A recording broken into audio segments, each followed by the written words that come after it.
Después de 3 años de matrimonio, mi esposo reveló que siente atracción por hombres fornidos, aquellos que tienen los 6 cuadritos en el abdomen. También se encanta por albañiles y hombres que trabajan manualmente. Yo quería creer que el padre de mi primer hijo, aquel hombre varonil, todavía estaba ahí dentro. Pero siempre que alguien estaba construyendo una casa, yo notaba sus erecciones. Al principio intenté ignorarlo. Pensé que era algo pasajero, una fase. Diego siempre había sido un hombre atento y cariñoso, el arquitecto brillante con quien había construido mi vida y con quien había tenido a nuestro pequeño Mateo, que ahora tenía 2 años. Pero ya, no podía seguir fingiendo que no veía cómo miraba a los trabajadores que habían contratado para renovar nuestra casa. Fue un martes por la mañana cuando todo cambió. Yo había regresado antes de la oficina porque olvidé unos planos importantes para una presentación. Entré silenciosamente a la casa y escuché voces en el patio trasero. Me acerqué a la ventana y vi a Diego hablando demasiado cerca con Roberto, el jefe de obra. Su lenguaje corporal era inconfundible, la manera en que se inclinaba hacia él, cómo tocaba sutilmente su brazo mientras le mostraba algo en los planos, la mirada que intercambiaron. Mi corazón se detuvo por un momento. Cuando Roberto se alejó para hablar con otro trabajador, noté cómo Diego lo seguía con la mirada, con un deseo que nunca había dirigido hacia mí. Esa noche, después de acostar a Mateo, confronté a Diego en nuestra habitación. «Tenemos que hablar», dije, sentándome en el borde de la cama. «He notado cómo miras a Roberto y a los demás trabajadores». Diego se quedó inmóvil, con la camisa a medio desabotonar. Su rostro palideció. «No sé de qué estás hablando, Carmen», respondió evitando mi mirada. «Por favor, no me mientas más. Te vi hoy con Roberto en el patio. No es la primera vez que noto cómo los miras. Necesito que seas honesto conmigo». Se sentó pesadamente en la silla frente al tocador, cubriendo su rostro con las manos. Cuando finalmente me miró, sus ojos estaban húmedos. «Lo siento», susurró. «No quería que te enteraras así». El silencio que siguió pareció durar una eternidad. Dentro de mí, algo se rompió definitivamente. «¿Cuánto tiempo?», pregunté, mi voz apenas audible. «Siempre», respondió. «Siempre he sentido esta atracción, desde adolescente. Pero mi familia, ya sabes cómo son. Tradicionales, conservadores, mi padre habría enloquecido. ¿Y yo qué?». Mi voz se quebró. «¿Qué fui yo para ti entonces? ¿Una fachada conveniente?». No respondió inmediatamente, lo cual fue peor que cualquier palabra que pudiera haber dicho. «Te quiero, Carmen. Eres mi mejor amiga, la madre de mi hijo. Pero no me deseas», completé. «Nunca lo has hecho». «No es tan simple», intentó explicar. «Pensé que podría funcionar. Muchos hombres lo hacen, se casan, tienen hijos. ¿Y viven una mentira?». Las lágrimas corrían por mis mejillas ahora. «¿Me hiciste vivir una mentira durante 3 años?». Esa noche dormí en la habitación de invitados, aunque no pude conciliar el sueño. Mi mente repasaba cada momento de nuestro matrimonio, cada abrazo, cada beso, cada vez que hicimos el amor. ¿Todo había sido fingido? ¿Cómo no me había dado cuenta? A la mañana siguiente, con los ojos hinchados por el llanto y la falta de sueño, llamé a mi oficina para avisar que no iría. No podía enfrentar el mundo exterior cuando mi mundo interior se había desmoronado. Diego ya se había ido cuando me levanté, lo cual agradecí. Necesitaba espacio para pensar. Mi teléfono sonó mientras preparaba café. Era mi hermana Elena. «¿Cómo estás?», preguntó. «Tu mensaje de anoche me preocupó». No había entrado.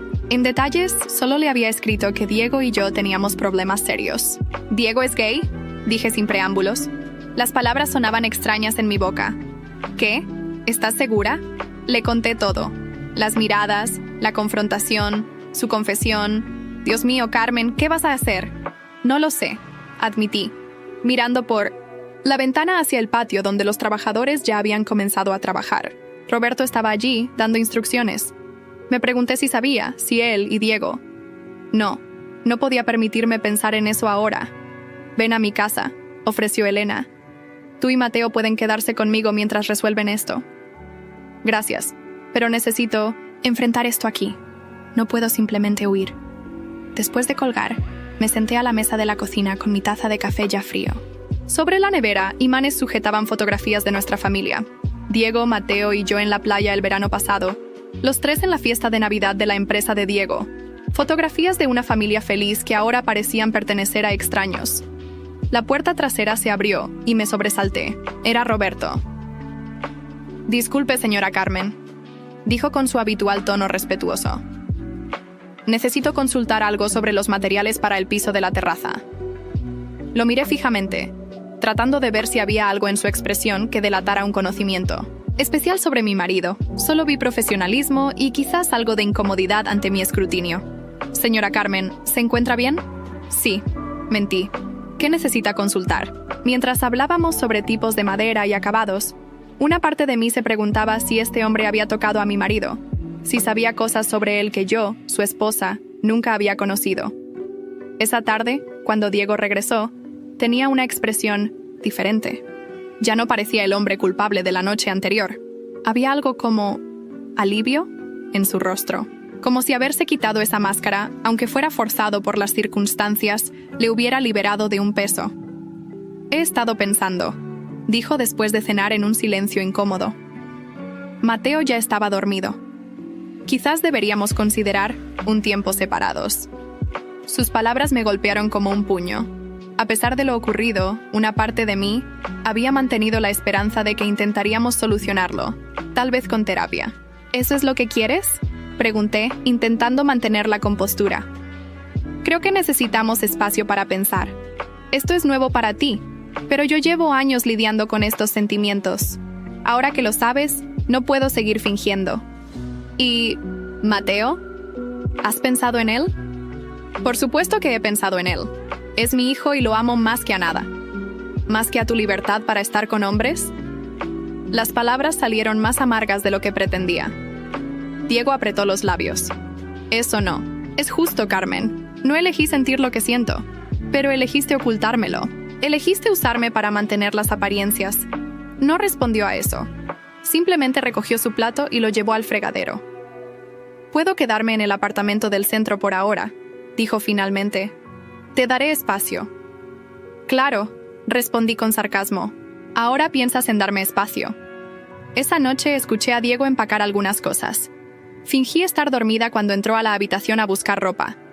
Solo cuando escuché la puerta principal cerrarse, permitiendo que las lágrimas fluyeran libremente. Me levanté y fui a la habitación de Mateo. Lo observé dormir. Tan inocente, tan ajeno a cómo su mundo acababa de cambiar. Le acaricié el cabello suavemente. «Te prometo que estaremos bien», susurré. Al día siguiente me obligué a ir a la oficina. Soy arquitecta, como Diego, aunque trabajamos en empresas diferentes. Fue difícil concentrarme en planos y diseños cuando sentía que los planos de mi propia vida habían sido completamente alterados. Mi jefe, Antonio, notó mi estado. «Carmen, ¿estás bien? Pareces preocupada». «Problemas personales», respondí vagamente. «Nada que no pueda manejar, si necesitas tiempo». «Estoy bien», insistí. «El trabajo es justo lo que necesito ahora». Pero no estaba bien. Cada vez que mi teléfono sonaba, esperaba que fuera Diego diciendo que todo había sido un error, que volvería a casa. Pero sus mensajes eran puramente prácticos. Preguntando por Mateo, mencionando que pasaría a recoger más ropa. Una semana después, mientras revisaba nuestras cuentas bancarias para organizar los gastos ahora que estábamos separados, encontré algo que me heló la sangre. Transferencias regulares a una cuenta que no reconocía.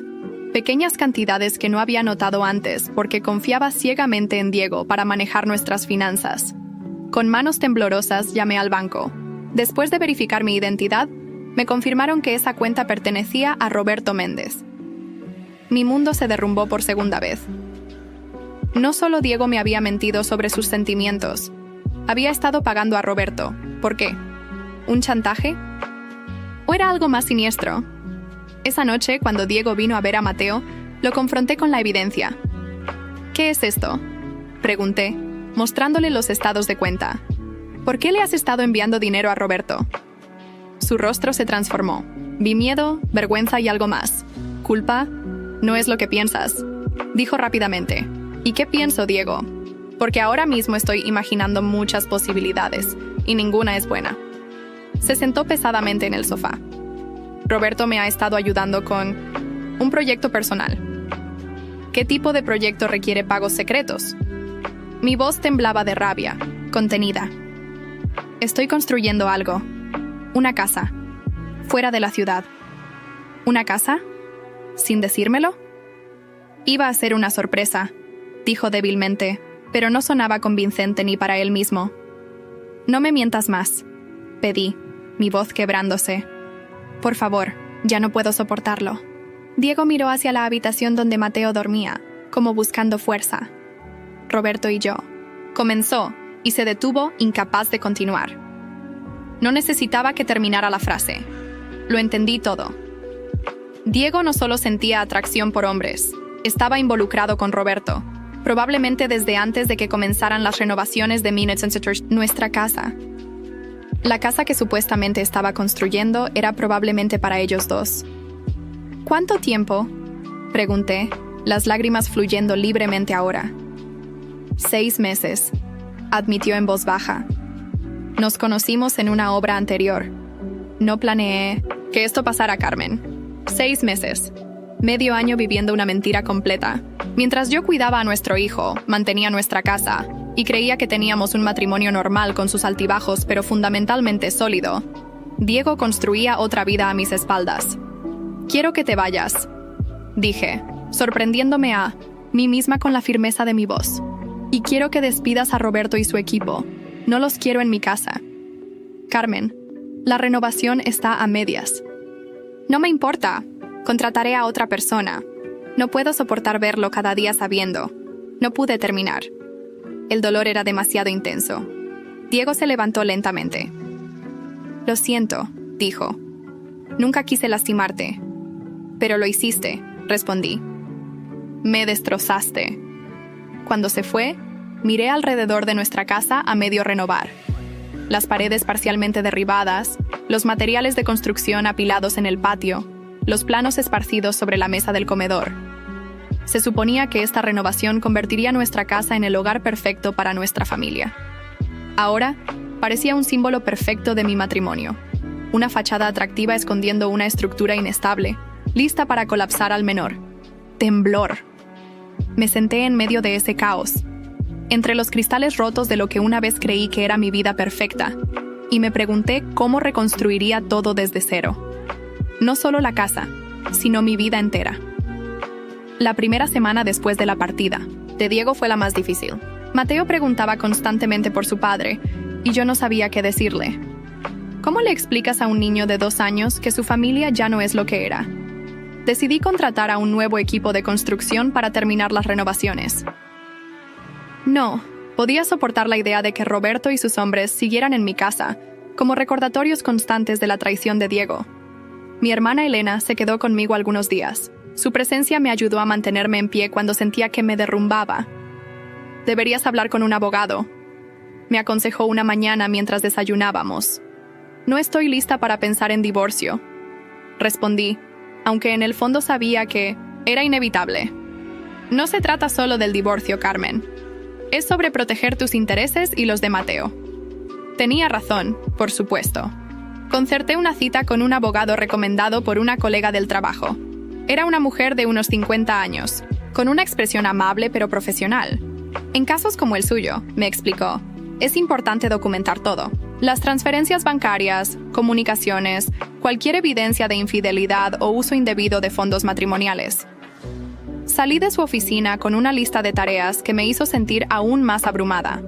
Mientras conducía de regreso a casa, mi teléfono sonó. Era Diego.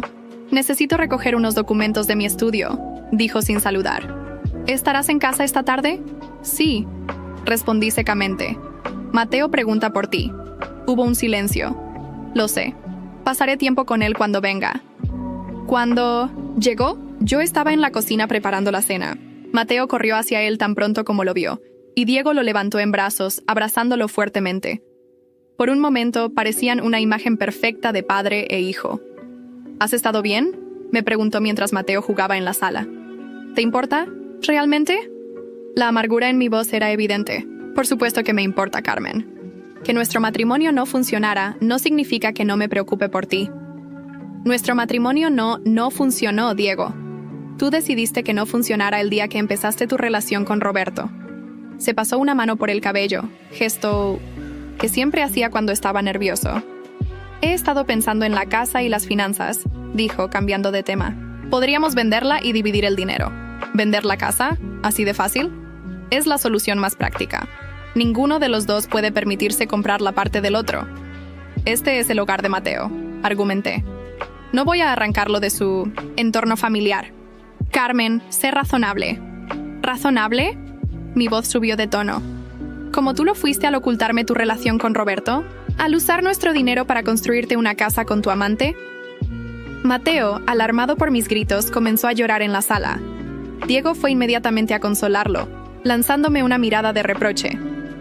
Esa noche, después de que Diego se fue, revisé su estudio. En un acto impulsivo que no me enorgullece, comencé a buscar cualquier evidencia que pudiera ayudarme a entender cómo habíamos llegado a este punto. En el fondo de un cajón encontré un pendrive. Lo conecté a mi computadora y descubrí que contenía planos. Pero no eran de proyectos profesionales. Eran los planos de una casa, una hermosa villa con vistas al lago a las afueras de la ciudad. Noté que tenía 2 estudios de igual tamaño, uno junto al otro. Una casa diseñada para 2 profesionales, para él y Roberto. Mientras estudiaba esos planos, una realidad me golpeó. Diego no solo había planeado su escape, había diseñado meticulosamente su futura vida sin mí. Al día siguiente, recordando el consejo de la abogada, fotografié todo y guardé copias de los archivos. Si Diego había usado nuestros fondos matrimoniales para este proyecto, necesitaría esta evidencia. También, comencé a buscar trabajo fuera de la ciudad. Necesitaba un cambio, un nuevo comienzo para Mateo y para mí, lejos de los recuerdos y las traiciones. 2 semanas después de descubrir los planos de la casa que Diego estaba construyendo, recibí una llamada de Antonio, mi jefe. Carmen, hay un proyecto en Valencia que podría interesarte, me dijo. Un centro cultural importante. El cliente pidió específicamente a alguien con tu experiencia. ¿Valencia? Es lejos, respondí, pensando en lo que significaría mudarnos. Sería temporal, 6 meses aproximadamente. Pero podría convertirse en algo permanente si funciona bien. La oportunidad parecía perfecta. Un nuevo comienzo en otra ciudad. Sin embargo, también significaba alejar a Mateo de su padre, y por muy dolida que estuviera, no quería tomar esa decisión precipitadamente. ¿Puedo pensarlo unos días? Por supuesto, pero no tardes mucho. Esa misma tarde, recibí una notificación de mi banco. Una gran suma de dinero había sido retirada de nuestra cuenta conjunta. Diego había sacado casi 15.000 euros sin consultarme. Lo llamé inmediatamente, furiosa. ¿Cómo pudiste sacar ese dinero sin avisarme? Le reclamé apenas contestó. Necesitaba hacer un pago urgente, respondió con calma irritante. ¿Para qué? ¿Para tu casa con Roberto? Hubo un silencio tenso. Tengo derecho a usar ese dinero, Carmen. Es nuestra cuenta conjunta. Era nuestro fondo de emergencia. Para Mateo, para imprevistos. Te lo devolveré pronto. Estoy esperando el pago de un proyecto. No le creí. Llamé inmediatamente a mi abogada, quien me aconsejó separar nuestras finanzas lo antes posible. ¿Y sobre lo de Valencia?, añadió cuando le mencioné la oferta de trabajo. Legalmente, no puedes llevarte a Mateo sin el consentimiento de Diego. Tendrías que llegar a un acuerdo o solicitar una modificación de custodia. Sentí que estaba atrapada. Diego había construido una red de mentiras a mi alrededor, y ahora que intentaba liberarme, me encontraba enredada en complicaciones legales y financieras. Al día siguiente, mientras trabajaba desde casa, sonó el timbre. Era Roberto. Mi corazón se aceleró de rabia. ¿Qué haces aquí?, pregunté, bloqueando la entrada. Necesito hablar con usted, dijo, con una expresión seria que no había visto antes. Es importante. No tenemos nada de qué hablar. Se trata de Diego. Y del dinero. Eso captó mi atención. A regañadientes lo dejé pasar. Diego está en problemas, comenzó Roberto, sentándose tensamente en el borde del sofá. Ha estado tomando decisiones impulsivas. La casa que está construyendo es demasiado costosa. Le advertí que era una locura solicitar ese préstamo. ¿Préstamo? ¿Qué préstamo? Roberto parecía sorprendido de que no lo supiera. Pidió un préstamo importante para la construcción. Utilizó esta casa como garantía. Me quedé sin aliento. No puede hacer eso sin mi consentimiento. Aparentemente lo hizo. Falsificó su firma. La habitación pareció girar a mi alrededor. Diego no solo me había traicionado emocionalmente, había comprometido nuestro futuro financiero, la seguridad de nuestro hijo. ¿Por qué me cuentas esto?, pregunté, sospechando de sus motivos. Porque esto se ha salido de control. Diego está obsesionado con construir esa casa perfecta, como si fuera a solucionar todos sus problemas. No escucha razones. ¿Y qué esperas que haga yo? Que hable con él. Que lo detenga antes de que arruine su vida. Nuestra relación. Fue un error. Me di cuenta demasiado tarde de lo inestable que está. No pude evitar reírme amargamente. Ahora, ¿es mi responsabilidad arreglar sus problemas, después de que ustedes dos destruyeron mi matrimonio? Roberto se levantó, incómodo. Solo pensé que debía saberlo. El dinero que sacó ayer fue para pagar a los proveedores que amenazaban con demandarle. Después de que Roberto se marchó, llamé a mi abogada nuevamente. Ella confirmó mis temores. Si Diego había falsificado mi firma para un préstamo utilizando nuestra casa como garantía, estábamos ante un posible delito de fraude. Necesitamos actuar rápidamente, me aconsejó. Primero, verificaremos si ese préstamo existe realmente. Después, tomaremos las medidas legales necesarias. Esa noche no pude dormir. Mientras observaba a Mateo dormir plácidamente, me aterraba pensar que podríamos perder nuestra casa por las acciones irresponsables de Diego. A la mañana siguiente, Elena vino a cuidar a Mateo mientras yo visitaba varios bancos para investigar. En el tercero, encontré lo que buscaba. Diego había solicitado un préstamo de 200.000 euros, utilizando nuestra casa como garantía. La firma en los documentos era una imitación de la mía, bastante convincente a primera vista. El banco inició inmediatamente una investigación por posible fraude. Yo me sentía físicamente enferma. Este hombre al que había amado, con quien había formado una familia, era capaz de acciones que nunca hubiera imaginado. Cuando confronté a Diego por teléfono, su reacción me dejó helada. Era la única forma, dijo, sin negar nada. Necesitaba ese dinero para asegurar nuestro futuro. ¿Nuestro futuro? ¿O el tuyo con Roberto? Esto no se trata de Roberto. Se trata de construir algo que sea mío. Algo que nadie pueda quitarme. No reconocía a este hombre. La persona razonable y calculadora que conocía había sido reemplazada por alguien impulsivo y egoísta, dispuesto a arriesgarlo todo. El banco está investigando por fraude, le informé. Esto es serio, Diego. Hubo un largo silencio. Lo solucionaré, dijo finalmente. Solo necesito tiempo. Pero yo sabía que ya no había tiempo. Nuestra vida juntos había terminado. Y ahora tendría que luchar no solo por mi futuro emocional, sino también por mi seguridad financiera y la de mi hijo. Los siguientes días fueron un torbellino de reuniones con abogados, bancos y oficiales, de policía. Presenté una denuncia formal contra Diego por falsificación y fraude. Fue la decisión más difícil de mi vida, pero no tenía alternativa. Necesitaba proteger a Mateo y a mí misma. Una tarde, mientras revisaba documentos en mi oficina, Antonio entró con expresión preocupada. «Carmen, necesito hablar contigo», dijo, cerrando la puerta. Recibí una llamada de Gabriel Montero. Gabriel era el dueño de una firma de arquitectura rival, donde Diego había trabajado antes de abrir su propio estudio.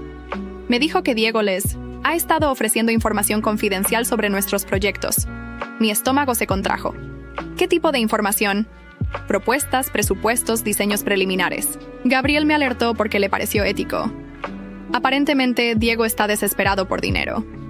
Cerré los ojos, intentando controlar mi respiración. ¿En qué se había convertido Diego? Parecía dispuesto a traicionar no solo a su familia, sino también sus principios profesionales. Lo siento, Antonio, no tenía idea. No es tu culpa, pero tendremos que revisar todas las cuentas a las que Diego tuvo acceso a través de ti. Al regresar a casa esa noche, encontré a Elena jugando con Mateo en el jardín. «Llegó esto para ti», dijo, entregándome un sobre. Era una notificación del banco. Habían congelado el préstamo que Diego solicitó mientras investigaban el caso, pero también habían bloqueado temporalmente nuestra hipoteca original. «¿Qué significa esto?», preguntó Elena al ver mi expresión. «Significa que no puedo hacer pagos ni refinanciar hasta que resuelvan la investigación. Estoy atada de manos». En ese momento, mi teléfono sonó. Era un número desconocido. ¿Carmen Vega? La voz masculina sonaba profesional. Sí, soy yo. Soy el inspector Ramírez. Necesitamos que venga a la comisaría. Hemos detenido a Diego Álvarez. Mi mundo se detuvo momentáneamente. Por mucho que estuviera enfadada con Diego, no había imaginado que llegaríamos a este punto. En 1900, la comisaría. Me informaron que Diego había intentado transferir fondos de otra cuenta bancaria que teníamos.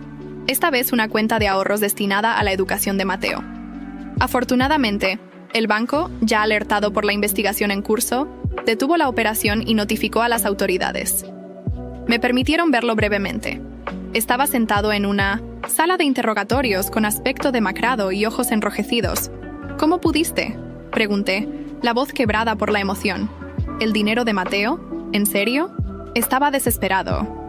Respondió sin mirarme directamente. Los contratistas amenazaron con demandarme. La casa está casi terminada. Solo necesitaba un poco más. ¿La casa? ¿Todavía estás obsesionado con esa casa mientras tu vida se desmorona? No. ¿Lo entiendes?, dijo con voz baja.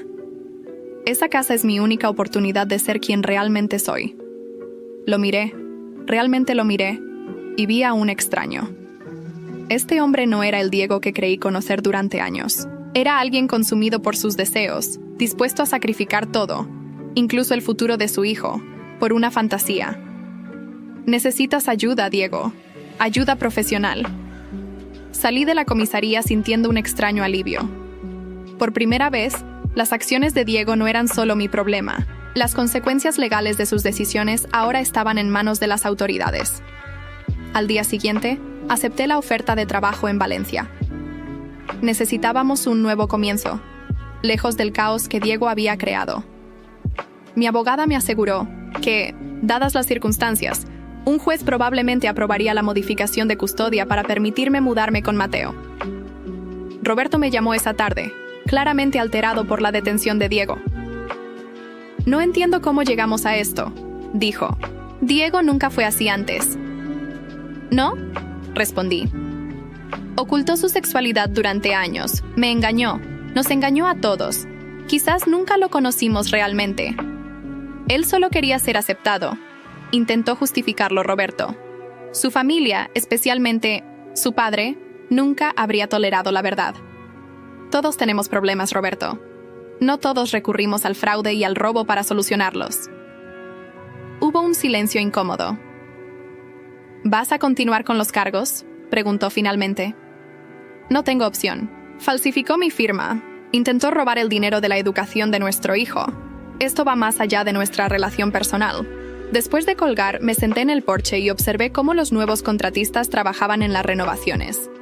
Habían hecho un progreso significativo en las últimas semanas. Pronto la casa estaría lista para ser vendida. Ya no podía imaginarme viviendo allí, rodeada de recuerdos de traición. Mi teléfono vibró con un mensaje de Miguel, el arquitecto de Valencia con quien había estado coordinando el nuevo proyecto. Habíamos hablado varias veces por videollamada para discutir detalles, y me había impresionado su profesionalismo y amabilidad. Encontré un apartamento que podría interesarte, escribió. Cerca de una buena escuela para Mateo. Sonreí, sintiendo una chispa de esperanza por primera vez en semanas. Tal vez Valencia sería realmente un nuevo comienzo. Elena llegó con Mateo, que venía de su clase de natación, rebosante de energía. Mami, nadé solo hoy, exclamó, corriendo hacia mi pool. Lo levanté en brazos, abrazándolo fuertemente. Eso es maravilloso, cariño. El instructor dice que es muy valiente, comentó Elena. Se lanzó al agua sin miedo. Miré a mi hijo, tan inocente, tan resiliente, y me pregunté si yo podría aprender de él.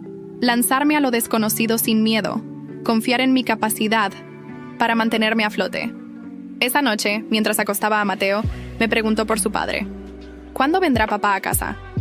Mi corazón se encogió. Papá no volverá a vivir con nosotros, cariño, pero te sigue queriendo mucho. ¿Está enojado conmigo? No, mi amor, respondí, acariciando su cabello. Papá nunca podría estar enojado contigo.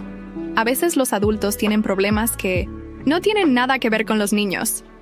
Tía Elena dice que nos mudaremos. ¿Papá vendrá con nosotros? No sabía cómo explicarle la situación sin asustarlo o confundirlo más. No, pero podrás verlo siempre que sea posible. Me miró con esos ojos grandes e inocentes que tanto se parecían a los de Diego. ¿Prometes que no estarás triste siempre? Su pregunta me sorprendió. No me había dado cuenta de cuánto había percibido mi dolor. Lo prometo, dije besando su frente. Mamá está triste ahora, pero no será para siempre. Después de que se durmió, hablé con mi abogada por teléfono. Diego había sido liberado bajo fianza, pagada por su padre. El juicio por fraude tomaría tiempo, pero mientras tanto, teníamos que resolver la cuestión de la custodia y la mudanza. Tenemos una audiencia preliminar la próxima semana, me informó. Dada la situación legal de Diego, es probable que el juez falle a tu favor para la custodia temporal completa. No quiero quitarle a Mateo a su padre, aclaré. Solo necesito protegerlo de toda esta situación. Lo entiendo.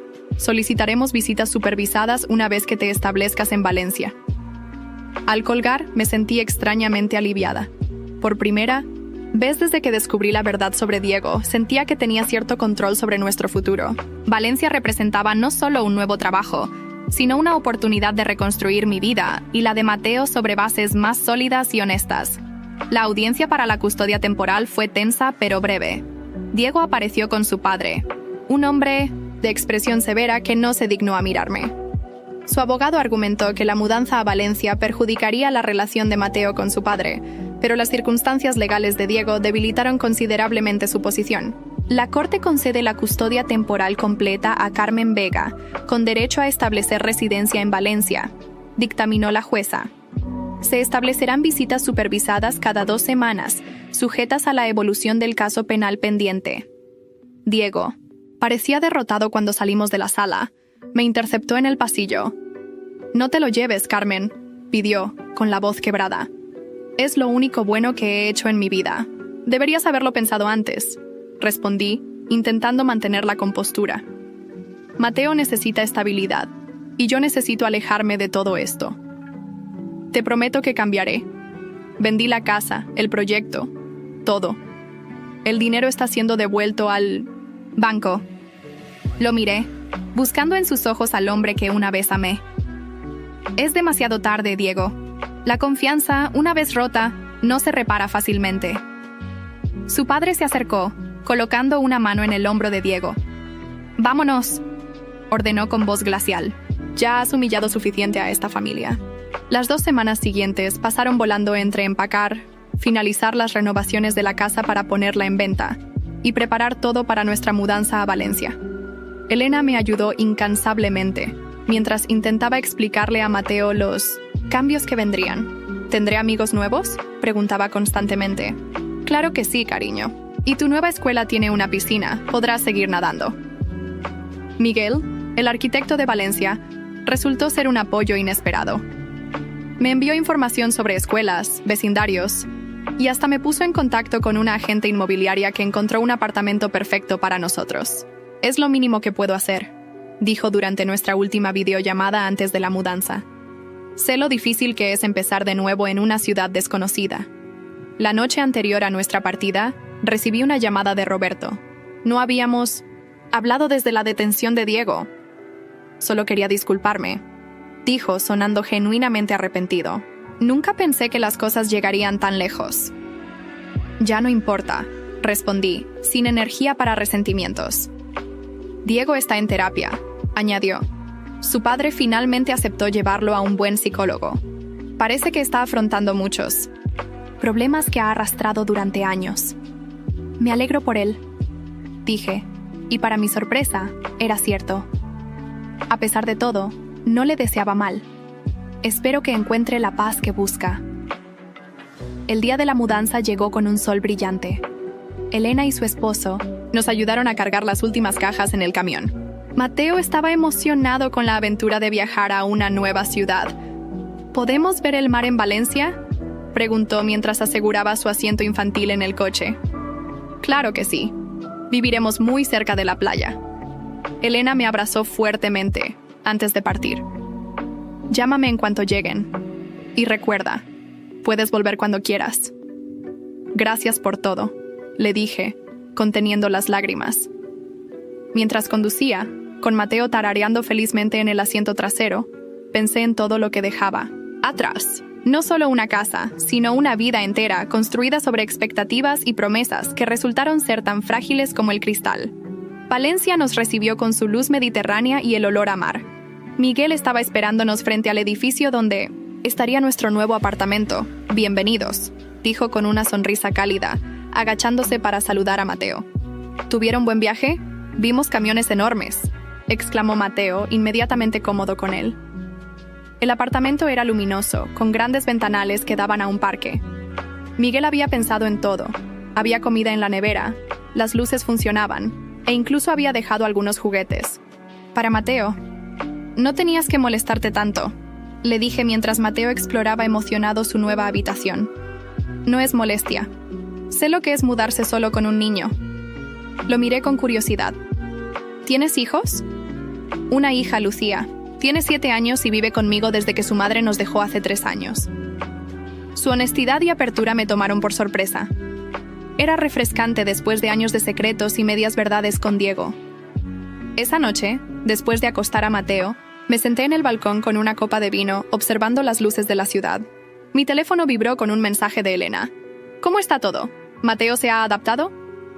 «Sorprendentemente bien», respondí. «Creo que podemos ser felices aquí». El proyecto del Centro Cultural comenzó al día siguiente. El equipo de arquitectos me recibió calurosamente, y pronto me encontré inmersa en planos y diseños, redescubriendo mi pasión por la arquitectura que los problemas con Diego habían opacado. Miguel y yo trabajábamos estrechamente, y descubrí que compartíamos una visión similar sobre el diseño y la funcionalidad. A veces almorzábamos juntos, hablando no solo de trabajo, sino también de nuestras experiencias como padres solteros. Lucía pregunta si Mateo quiere venir a su fiesta de cumpleaños el próximo sábado. Me dijo un día mientras revisábamos unos planos. Sería una buena oportunidad para que conozca a otros niños. «Le encantaría», respondí, agradecida por la invitación. La vida comenzaba a encontrar un nuevo ritmo. Mateo se adaptó rápidamente a su nueva escuela. Yo disfrutaba mi trabajo. Y poco a poco, el dolor por las traiciones de Diego iba disminuyendo. 6 meses pasaron rápidamente en Valencia. El proyecto del Centro Cultural avanzaba según lo planeado, y mi contrato temporal se extendió a una posición permanente. Mateo se había adaptado perfectamente, haciendo amigos en la escuela y especialmente con Lucía, la hija de Miguel. Diego venía cada 2 semanas para sus visitas supervisadas con Mateo. Había cambiado notablemente, parecía más tranquilo, más centrado. La terapia estaba funcionando, y el caso de fraude se había resuelto con un acuerdo que incluía servicio comunitario y restitución financiera completa. Una tarde de domingo, después de su visita, Diego me pidió hablar a solas mientras Mateo jugaba en el parque bajo la supervisión de la trabajadora social. «Quiero agradecerte», dijo sorprendiéndome, «por darme la oportunidad de seguir siendo parte de la vida de Mateo a pesar de todo». «Es tu hijo», respondí simplemente. «Nunca intentaría quitártelo». He estado reflexionando mucho en terapia, sobre cómo te usé, cómo mentí a todos, incluso a mí mismo. Lo siento profundamente, Carmen. Lo miré, buscando la sinceridad en sus palabras. Parecía genuino. «¿Qué pasó con Roberto?», pregunté, curiosa por primera vez en meses. Terminamos poco después de mi detención. No estaba preparado para una relación real, solo para la fantasía que había construido. ¿Y la casa? Vendida. Era solo una estructura vacía, nunca un hogar. Hizo una pausa. «No como lo que has construido aquí para Mateo. Se ve feliz». «Lo es», confirmé. «Ambos lo somos». Antes de irse, Diego añadió: «Mi abogado te enviará una propuesta para modificar la custodia. Estoy solicitando levantar la supervisión en las visitas y posiblemente que Mateo pueda quedarse conmigo algunos fines de semana». «Lo revisaré con mi abogada», prometí, apreciando su enfoque maduro. Cuando se fue, sentí un extraño cierre. El Diego que ahora veía era más cercano al hombre que creí conocer años atrás, antes de que las mentiras y el autoengaño lo consumieran. Esa noche, Miguel me invitó a cenar en su casa junto con Mateo. Lucía había insistido en mostrarle a Mateo su nuevo juego de construcción. «¿Cómo fue la visita con Diego?», preguntó mientras preparábamos la cena juntos, los niños jugando en la habitación contigua. Sorprendentemente bien. Está cambiando. Me alegro por Mateo, dijo sinceramente. Un niño necesita a ambos padres en su vida, incluso si no están juntos. Miguel y yo nos habíamos acercado en estos meses, primero como colegas, luego como amigos. Compartíamos experiencias similares. Ambos habíamos sido traicionados por nuestras parejas. Ambos luchábamos por criar a nuestros hijos solos. Ambos intentábamos reconstruir nuestra confianza. El centro cultural está casi terminado, comentó, mientras servía la pasta. ¿Has pensado en lo que harás después? Tengo algunas ofertas para proyectos residenciales aquí en Valencia. Me gusta esta ciudad y Mateo está feliz. Creo que nos quedaremos. Su sonrisa fue cálida. Me alegra escuchar eso. Durante la cena, observé a nuestros hijos interactuar, compartiendo historias y risas como si se conocieran de toda la vida. Había algo natural y reconfortante en esa escena. Después de acostar a Mateo esa noche, recibí un correo electrónico de mi agente inmobiliario en nuestra ciudad anterior. La casa finalmente se había vendido. Las renovaciones que tanto dolor me habían causado resultaron ser una inversión acertada. El precio de venta superaba considerablemente lo que habíamos pagado originalmente. Miré alrededor del apartamento que habíamos convertido en hogar en estos meses. Era más pequeño que nuestra casa anterior, pero estaba lleno de risas, de nuevos recuerdos, de honestidad. La semana siguiente, en la inauguración del Centro Cultural, nuestro equipo recibió elogios de críticos y público. Miguel y yo compartimos una copa de champán en celebración. Tengo algo que proponerte, dijo, después de que los invitados comenzaron a dispersarse. Hay un terreno cerca de la playa. He estado pensando en diseñar una casa allí, algo moderno pero acogedor. Pensé que quizás podríamos colaborar en el diseño. Suena interesante, respondí, intrigada por su entusiasmo. ¿Es para un cliente especial? En realidad estaba pensando en nosotros, tú, Mateo, Lucía y yo. Me quedé sin palabras por un momento. Miguel, no es una propuesta de matrimonio, aclaró rápidamente sonriendo. Es demasiado pronto para ambos. Solo una idea, un proyecto conjunto, sin presiones, sin expectativas.